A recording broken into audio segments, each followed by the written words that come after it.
start off the shows. Boom. Hey, how's it going, everybody? Mike and I are just running our mouths, waiting for the show to start. And then it kind of dawns on you. We have to start it. We're not tuning in to watch it. We're tuning in to make it. So anyways, you guys, this is probably going to be the least viewed show live anyways, just because we didn't promote like we probably should have and let everybody know that, hey, guess what? It's a Monday night show. Yeah. But the 4th falls on a Wednesday here in the United States, and that's a big celebration time here. And nobody's going to want to watch us when they could be barbecuing and drinking a beer or hanging out with family and friends or whatever. So here we are, Monday night. Yeah, especially you and I. I don't want to be watching us. No, I don't want to be doing. I don't want to be being us. Right, not that night. Yeah, we got something to do with the family. So here we are on Monday. The Monday grind, I guess, is what this episode. Heck, I should have called it the Monday grind. Yeah, it does feel like that. So tonight's episode, I think Mike and I just kind of want to recap, how fun it was to do this Grand Rapids meetup that we did. It was a free meetup the other weekend. We'll talk more about that in a minute. I'm going to talk about another an option that I'm using to back up my stuff while I'm on the go. I've been using the Narbox for a while. I'm looking at a different solution that a fellow member of the Visionary program, Larry Price, suggested that I check out. So like a year later, almost 2 years later, we were in New York then. So that was like 2 years ago. Oh my gosh. Yeah. So I'm slow, 2 years to get around to stuff. So we're going to talk about that. We're going to talk about upcoming workshops. We're going to give you some fireworks tips, and we're going to rock and roll. And then we're going to get you guys out of here because, like I said, it's Monday, and who wants to look at this on a Monday night?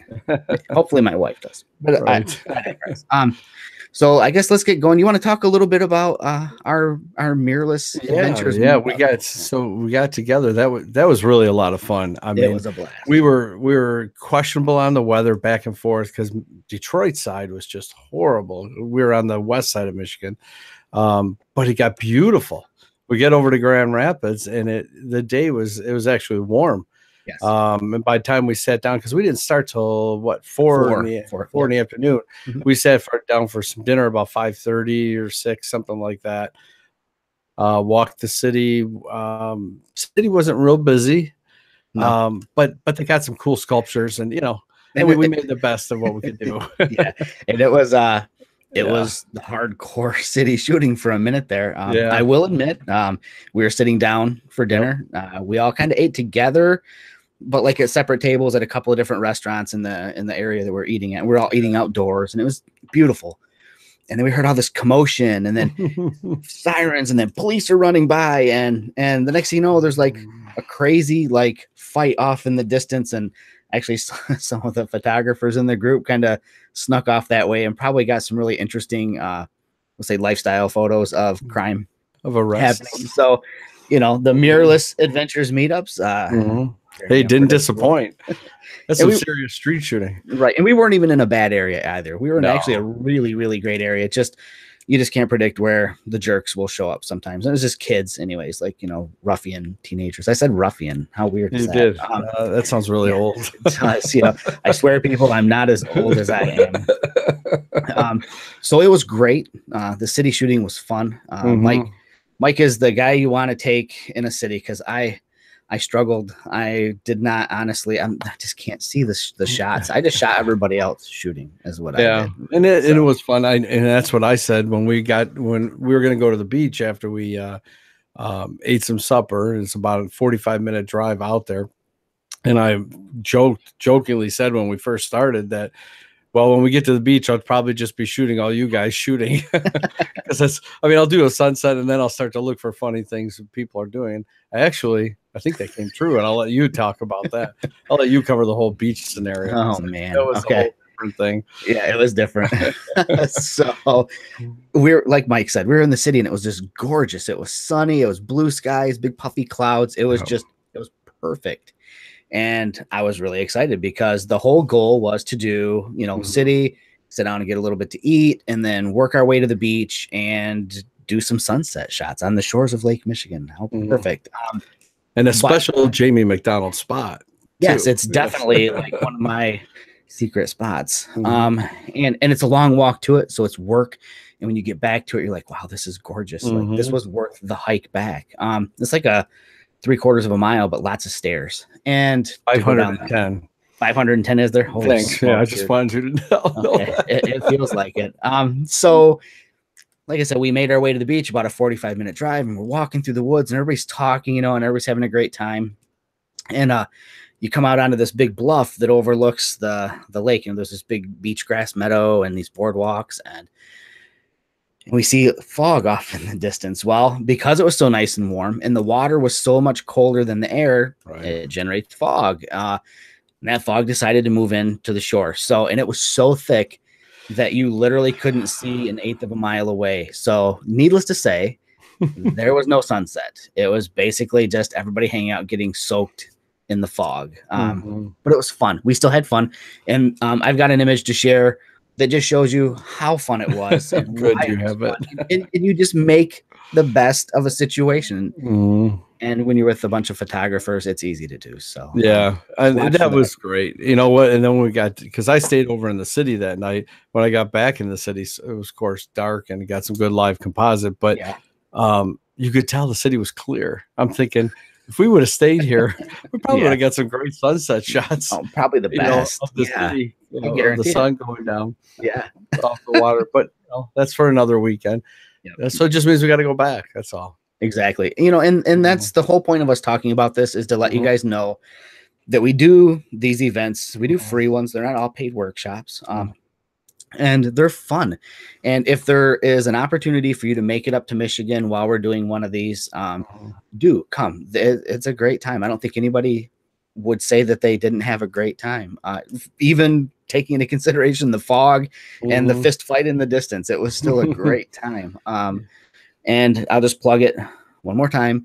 Meetup.com/mirrorless adventures, and just go sign up, because you never know when we're going to have one that you can make it to. Sometimes they're in other states. So. Right. You know, and even for some of our people, certainly there's a lot of people listen from other states and they're not close by. You know, to come to one of those, and they might think, they're only going out for 3 hours. Look, if you make the dedication to get there for that thing, I know Jamie and I are going to fill you with things to shoot all weekend. We may not be able to shoot all weekend with you. We may not be with you, but I can guarantee you we can fill every minute of your weekend if you want to come out and spend a weekend in Michigan. Great example of that. He didn't attend one of our events, but he's a good friend of ours, Steven Sunick. That's what I was thinking about. From Pennsylvania. He was here on business and knew that just the way his schedule worked, he planned it. So he had a couple of extra days here in Michigan. And the first thing he does is start reaching out to us. And we gave him a tour around the lower peninsula of Michigan. And he was just floored by what he got to see. So like Mike said, if you're going to come here, even if you can't meet up with us, if you're coming for business or to visit family or just a vacation, reach out to us. We'd be glad to set you up with some great places to go. Yeah, for sure. For sure. That'd be absolutely. That's always fun to do too, because people don't expect to see what they're going to see, I think. Oh yeah. Sometimes, you know, Michigan's a hidden gem. Yeah. Yeah. I think so. That is for sure. So what do you want to talk about next? I could definitely jump into my new backup solution. Yeah. I'm stoked on, or let's go into that, only because I'm sort of, for myself, because I listened to you guys talk and I didn't really write anything down. And that was a couple of years ago. And I said, oh God, that's right. I forgot all about that. Yep. Okay. So here's the deal. So I got in on the NAR box back in the day.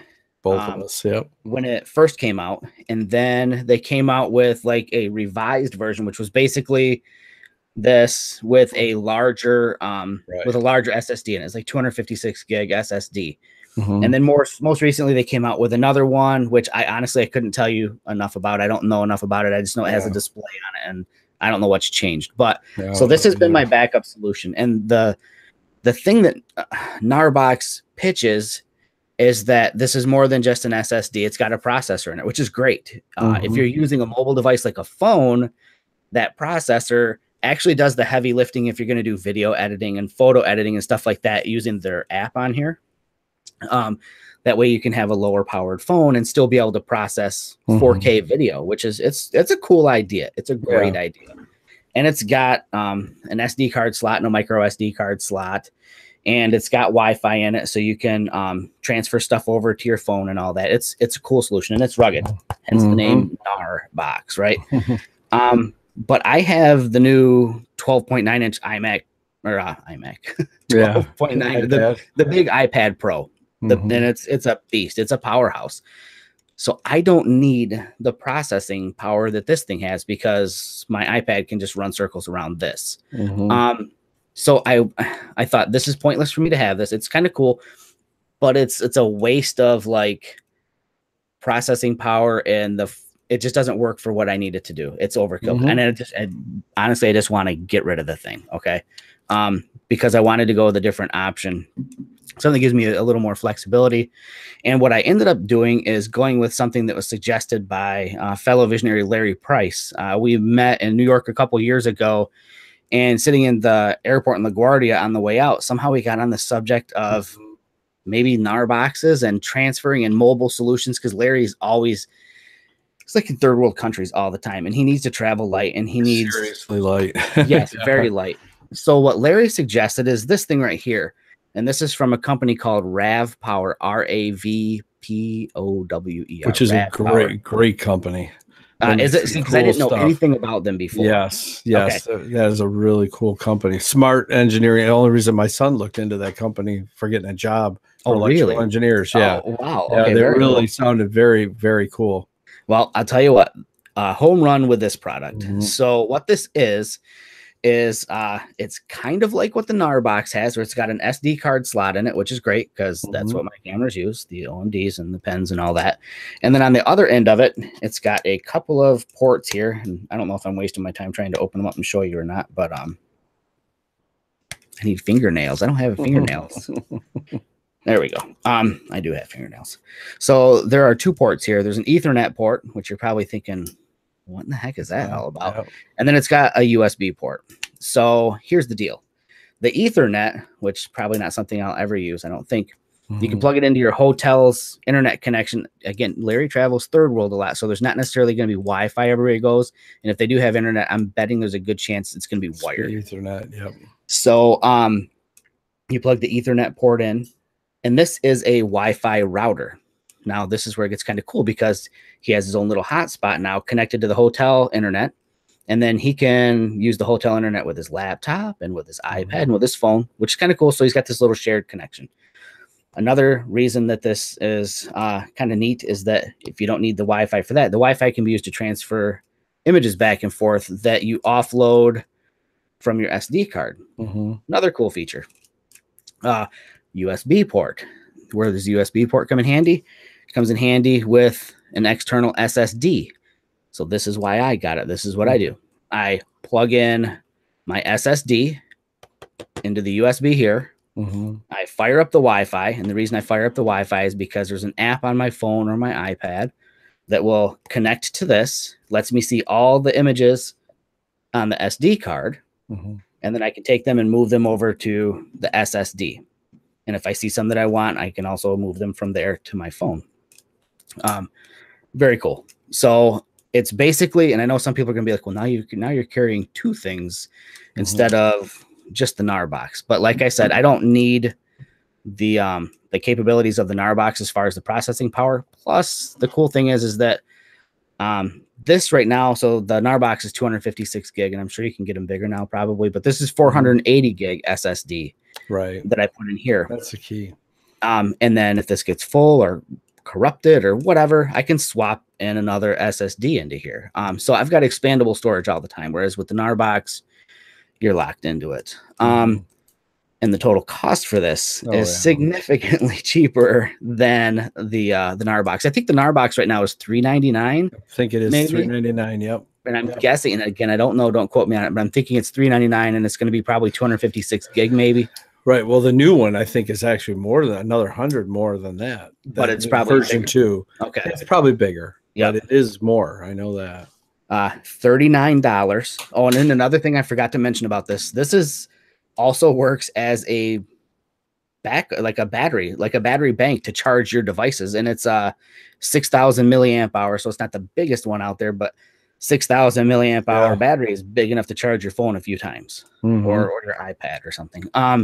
So again, it's a battery. It is a Wi-Fi hotspot to share your hotel connection or whatever. And then it gives me the ability to transfer images off of the SD card from this end of it over to this end to the SSD.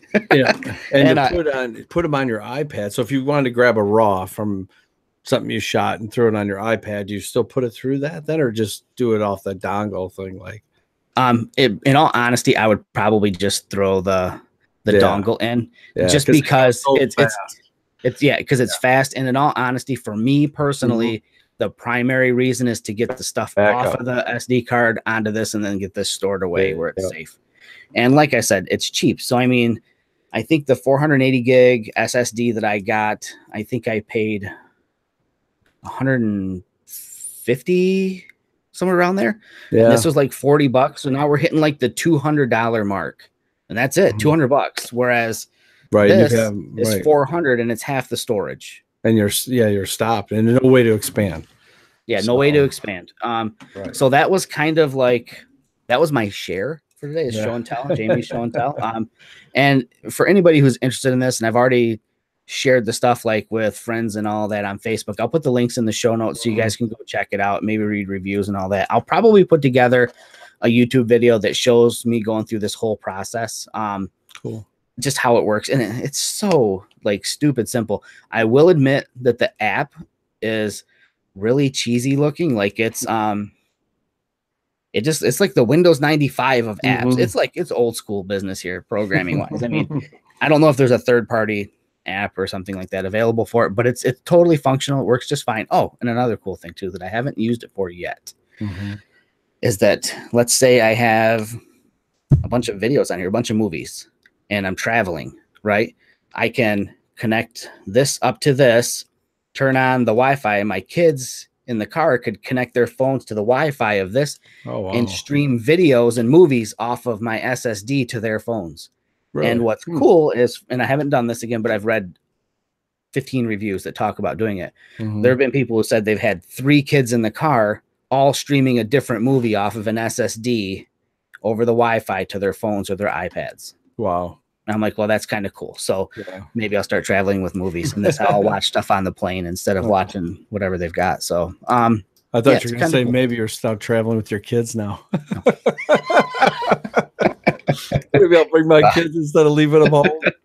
I do feel so bad about that. I get to travel enough and they don't get to go. So thanks, Mike. Yeah.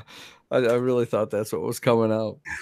So that's that's the share. And like I said, there'll be more information in the show notes. So yeah. Cool. I definitely want to see it. I think I'm going to go that route too, because I think Lou sold his NAR box too already. Dang, because whoever bought it, they could have bought mine. That's one less person. That's what I thought too. So, well, you want to bring up, and then we can both maybe give some ideas what we think on Live Composite, but your article. Sure. Yeah. For the fireworks. I mean, that's the biggest thing probably everybody's thinking about the next couple of days, at least in America. Yeah, that's very true. And you could be doing fireworks somewhere else too. You never know. Yeah.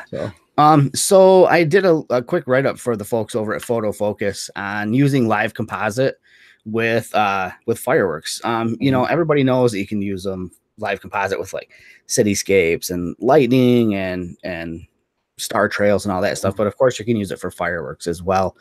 I don't have a ton of like specific suggestions to make because shooting fireworks is very scene dependent. Your settings are going to vary depending on where you're at. So some of the examples I gave in the article on Photo Focus were shot at a lake. So it was very dark until stuff started lighting up, and then it reflects off the lake. And then, so the scene was super dynamic and always changing. But, so what I generally do is I will do like I tell everybody to start off an aperture priority and just look at the settings. As far as shutter speed, what it's telling you should use, just start there, just with like the first firework that goes up, use those settings, so if you're at, we'll say, f5.6 and ISO 400 and in aperture priority, it tells you that your shutter speed would be, we'll say 15 seconds. Then go into manual mode, go to Live Composite, hit menu, set that base exposure to that same 15 seconds. And then just run the first firework that goes up and just see how it looks. And then to start adjusting from there. I always tell people before you start cranking ISO around, though, just focus mainly more on adjusting either your shutter speed, like lengthening it up a little bit longer, if that's not going to interfere with what you're doing at all, or opening up your aperture. Do those things first. Yeah, I would leave ISO alone. It's just, they can get too mushy if you get too high on that number. Yeah, that's the weapon of last resort. Yeah, I think so. I think so too. And and the biggest thing I think, like from a tip on a fireworks, I like to do is, if you can do anything at home, like if somebody's messing around with some fireworks, work on some of your settings even at home, just to get those out of the way, and then you go in heavy, because the best part of a fireworks show is usually the beginning, because that's the least amount of smoke left over in the air. Very good point. And so your first 10 minutes, maybe even less, are the best time to get fireworks. Very good. Yes. And then the other, I'd say I'd have two more, and one involves more of a street shooting mentality. Fireworks are the best in my mind when you can get, because people will stay still. Yeah, you're right. And you can get nice silhouettes of heads and people leaning back or wherever it is. Don't always just get to the front of the front of the crowd to shoot up in the air to just get reflections in the lake.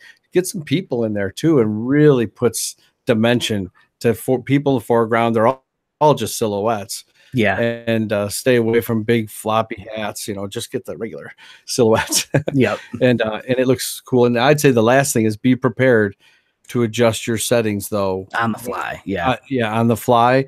And as the show goes on and they start doing more and more, when they get to that finale, don't leave your settings where they were. Start going down less time on your live composite right away, because it's just so bright. It'll blow you right out, And sometimes, truthfully, what I do at the finales, I don't shoot them. Yeah, I watch. Yeah, that's my fireworks event, is right there. There you go. Because it's just too bright, too much. And another thing too. So I guess I do have a couple of tips to throw in there now that I start thinking about it. If you're in a position where you can hear the thump of them launching, what I do is, if you have something you can bring with you, like a black hat or a black card that you can stick in front of the lens, what I do is I'll hold the card in front of the lens, so I get the base exposure set, put the card in front of the lens, and then when I hear that thump, I keep it there for a second, and you can watch. If you look closely, you can faintly see the sparks of it traveling up. And then when you think it's reaching its apex, take the card away. And then what you end up with is just the burst. You don't get this trail streaking up to it. Unless that's the look you want, then, don't card it. Yeah, exactly. And you won't get that smoky trail either, which is nice. So just remember that, and hope for little wind. I mean, not much anybody can do about that, but that wind, if it's windy, all that smoke hopefully we'll get out of there is actually the thing, is if you get wind, and then it won't stay around. It just depends. But I can tell you that it's a lot more fun in the very beginning to start shooting them, because it's a little bit clearer. The other thing too, I guess, and it's going to, I've got a lot of tips now. I know. You start thinking about it. I don't want to run the show forever talking about fireworks, but I'll give you two more, and then I'll just shut my hole. So then the next tip is going to be, you're going to want to get there and pre-focus, get manual focus. You're going to want to understand about where the fireworks are coming up from, and then focus in that area. And if possible, stop down a little bit so you get a little bit of depth to your shot. Because I screwed up one year and shot wide open at like f2.8 with the 150 mil, shooting Capitol, the state Capitol in Michigan. The fireworks coming up just behind it, and I thought, okay, the Capitol's right here. It's close. I'm going to focus on that because it's an easy target for me to focus on. And being at f2.8, focused on the Capitol dome. The first couple of fireworks that went up, I went back and reviewed real quick, adjust on the fly, and I noticed the fireworks were soft. I thought, oh no, I don't know how far past it to focus. So then I ended up stopping down to f8, and then I ended up bumping the ISO up to 400 and leaving my base the same. And then what I ended up with was enough depth to where the fireworks were like sharp, and it just worked. So that's one of them, is to know where to focus and be ready to maybe change your f-stop a little bit to allow a little bit more depth. That was kind of a big one. And then the last tip, and this is kind of not like a tip, I guess, but it's a thing to do. Experiment. I've seen some great stuff, and I think maybe Scott Shields is the guy I seen him first doing it. So you get a few good shots and you're like, yeah, this is cool. I know what I'm doing. I got my settings right. Take just one quick second to just play around with one of the shots. So as the exposure is running and the fireworks bursting, zoom the focus back out or zoom it in. Just do it a couple of times and look at the results, and you'll be like, okay, this is actually really cool looking. Yeah. Yeah, he does some amazing stuff. I know. It looks like flower petals. Yes. Stuff done. Yeah. And I would suggest after 4th of July, and this is for everybody in the whole world who's ever listening, do that with your live composites when you're shooting in the street too, because I do that in the street, and it's so much fun because it looks like Star Trek, like you're going into light speed or whatever. It looks really cool. So no, that's a great idea. Yeah, play with it a little bit. Don't like you say, don't just take the same shot over and over again. It's worth playing with. Yes, there's so many fireworks shows. Gosh, I don't know about you. I think tomorrow night in the Detroit area, I think it's MichiganFireworks.com. You go out there. There's 62 fireworks shows tomorrow night, like in the major metro area. Wow. Yeah. Now I know there may not be like in your area that many, but I'm sure there's still a bunch around. Oh, sure. Definitely. Definitely. So that is fun. So that's that. I'll talk super short about an upcoming workshop that I'm going to be doing in the fall. For those interested in coming to Michigan, unless you already live here, like the cool people do, I'm going to be doing a workshop in the Upper Peninsula of Michigan with my buddy Mark Miller, fellow Vanguard Pro, fellow Nisi Pro, great guy. Did a workshop with him last year on the west coast of the state. This year, we're taking it all the way to the Upper Peninsula, and we don't have an official name for this workshop yet, and it's not listed on the Mirrorless Adventures website yet, but it will be by the end of next weekend. The premise of this, or the focus, is going to be on photographing waterfalls. Michigan has a plethora of waterfalls in the Upper Peninsula. Granted, they're not all like 200-foot giant, massive waterfalls, but they're beautiful. And the scenery up there is rugged and just gorgeous. So it's going to be like a 2-day workshop, so nice and short. There will be some walking involved, but nothing like too crazy outrageous. But it'll be fun, I guarantee it. And that time of year in the Upper Peninsula will be astounding. If you want to learn more about it, just make sure that you're a member of the Mirrorless Adventures Meetup group. Again, meetup.com/Mirrorless Adventures, and just keep your eyes peeled, and you'll see the workshop coming up in about 6 or 7 days from now, 5 days from now, something like that. It'll show up. Did you have a weekend for it already? Did you say? So we're looking at 2 different weekends. We're looking at either the 2nd or 3rd weekend of September. We're trying to work out. We're trying to negotiate rates with hotels up there and trying to figure out. We're working with them to get statistics because it's how nerdy we get about some of this stuff. We want to find out historically which weekend sees the least amount of tourists, because that's when we want to bring our group up. Right. Not to say that everything we're going to see is a touristy thing, but if we can minimize the other people interloping on what we're doing, then that would be great. Yeah, definitely. And there was one other thing I was going to add to that, and I totally forgot what it was. But yeah, so like I said, just keep an eye on the Mirrorless Adventures. Oh, sponsorship. So it looks like so far our friends over at Vanguard that Mike and I shoot for, they're really excited about this workshop. So I can see a tie-in with Vanguard coming. Maybe some gear to give away. We'll see. It'll probably be really good. And I'm also in the beginning stages of talking with Olympus to see if they want to participate as well. So it'll be fun, just like last year's. Yeah, that'll be good. And if you're doing maybe mid-September, 3rd week or something, the 3rd week, that's cool. And I have something to announce. I'm just going to give a super teaser on it. But at the last week of September is going to be a very, I've been working on it. We've been bantering back and forth with Megan Crandallmeyer. You remember her from the show and Magic Mondays. I think we're going to do a New York City workshop. I actually have some business out there last week of September. May stay and do a workshop for 4 people only. Cool. It's going to be really, like Megan has all these really, I mean, anybody can go to New York and shoot. It's pretty simple, but Megan really knows the places, and she spent literally a year there. Every Monday. And she really knows her stuff when it comes to that. So I'm leaning on her a lot for the locations and the ideas behind it. So more to come on that. She's got some stuff, and I'm trying to work with her mainly on it too, to make sure we got it all right. But just for 4 people, I know that we're going to keep it like we really got to super nimble. You know, Nice. get on subways, don't lose anybody, move in the direction, and boy, you want to walk and be ready. Yeah, because we're going to hit cow. the town fast. So it's going to be a lot of fun. So you want to do some image shares? Yeah, I definitely want to share some photos. All right, let's do that. You go ahead first, and I'll follow through.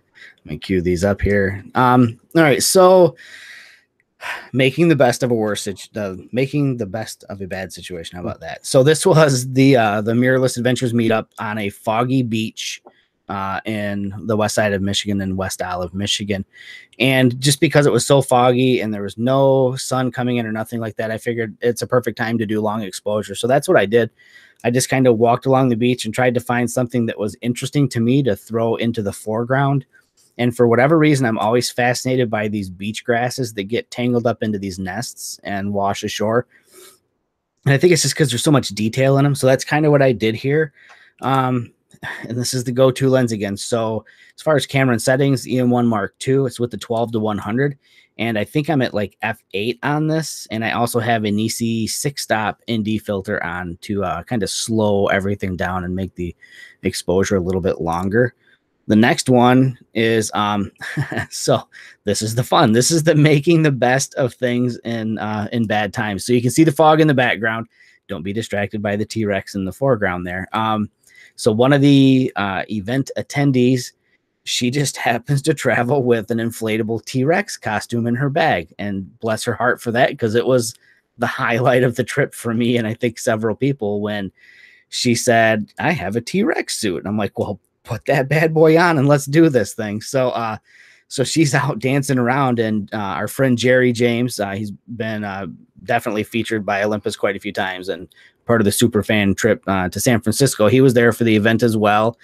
And Jerry said, you know, let's do this. So he ran out and she turned around to get him. And well, here you go. This is the mauling of Jerry James on our event. And I don't know. I just love it. And this is, again, EM1 Mark II, 12-100. And this is just processed with one of my custom presets for Lightroom.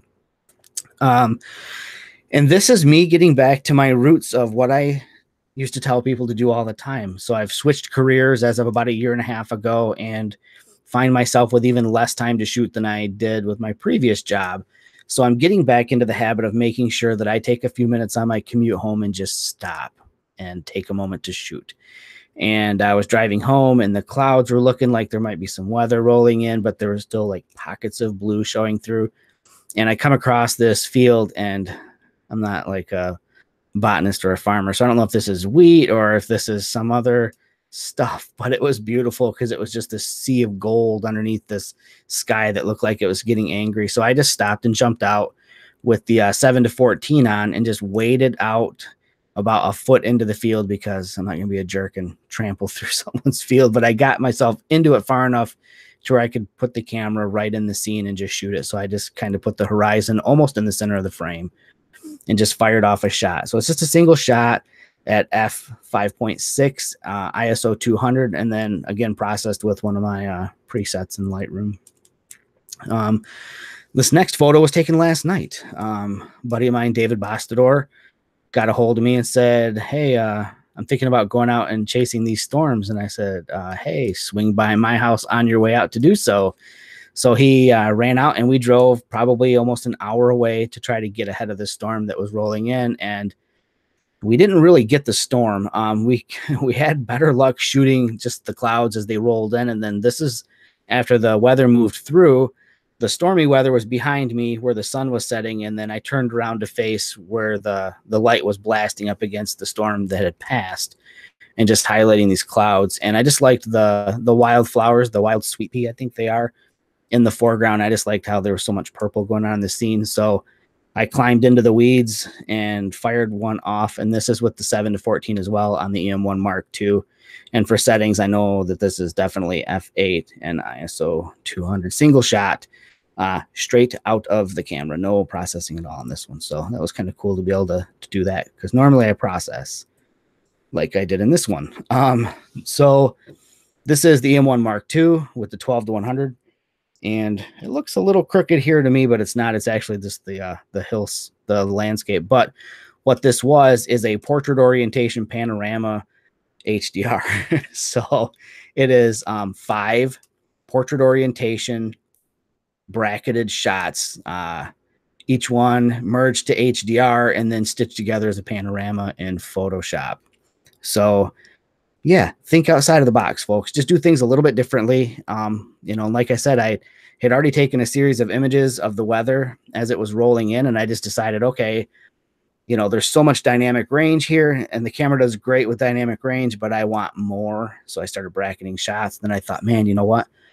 I'm going to want to run this as a big print. So I flipped it into portrait orientation and fired off 5 shots, 5 bracketed shots. So, it's 15 individual photos put together. And 5.6 ISO 200. Wow, that last one was crazy. It was that was the intense weather we got. It basically it looked kind of cool coming in, and once it got over the top of us, it just got super windy and then sprinkled, and then that was it. No, it looked like it was going to be bad, and then it was just really oh my gosh. Yeah, that's boy, yeah, that really looks nice. I realized Jeff Sweet just said this in the thing. You cannot use any kind of links in there, huh? In the chat room. In the chat room, or in the call out on YouTube.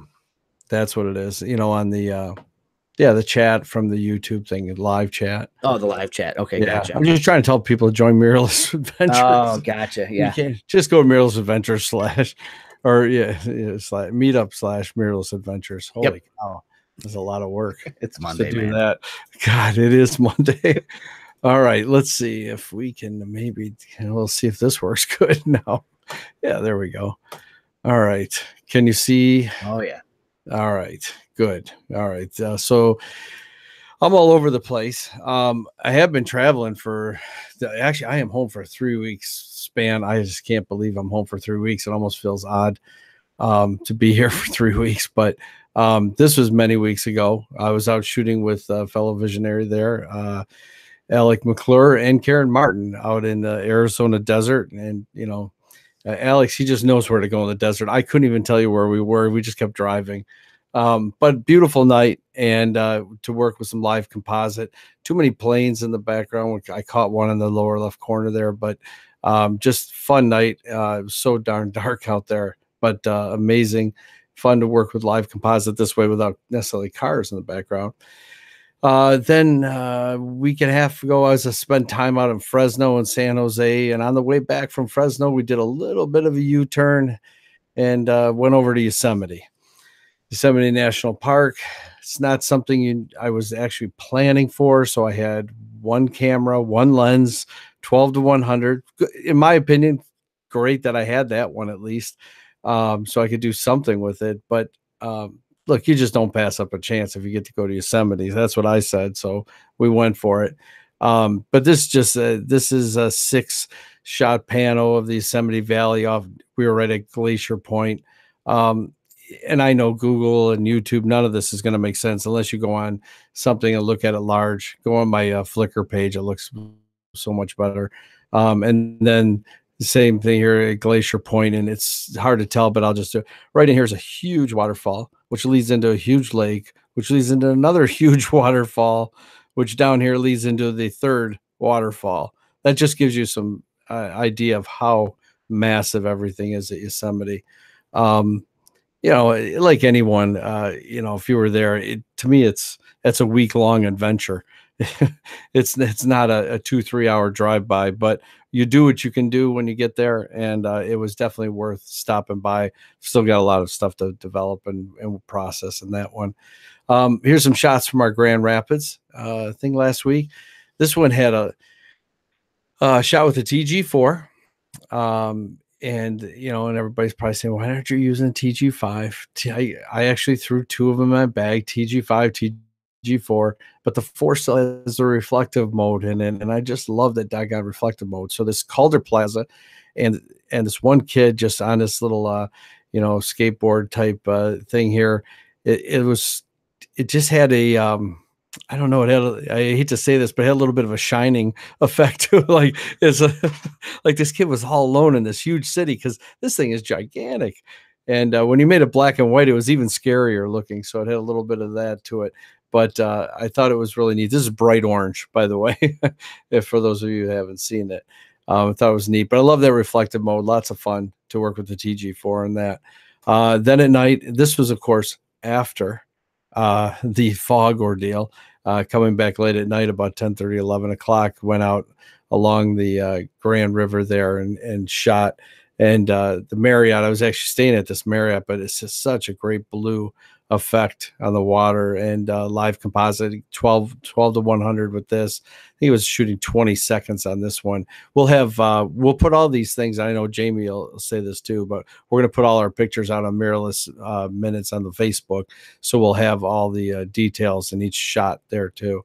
And before we this is my last one I wanted to share of 360, of course. And before we took off and started walking that day, we were all on the bridge, and we had everybody look in. If you notice, everybody's looking in, and this is everybody. I mean, there's, see, there's Jamie, his wife, me, there's my wife. I see Brian and Seth, and we all looked into the camera, and then I just dropped this eye in there to make it even look a little bit odder, so that it would be more about focusing and using your eyes.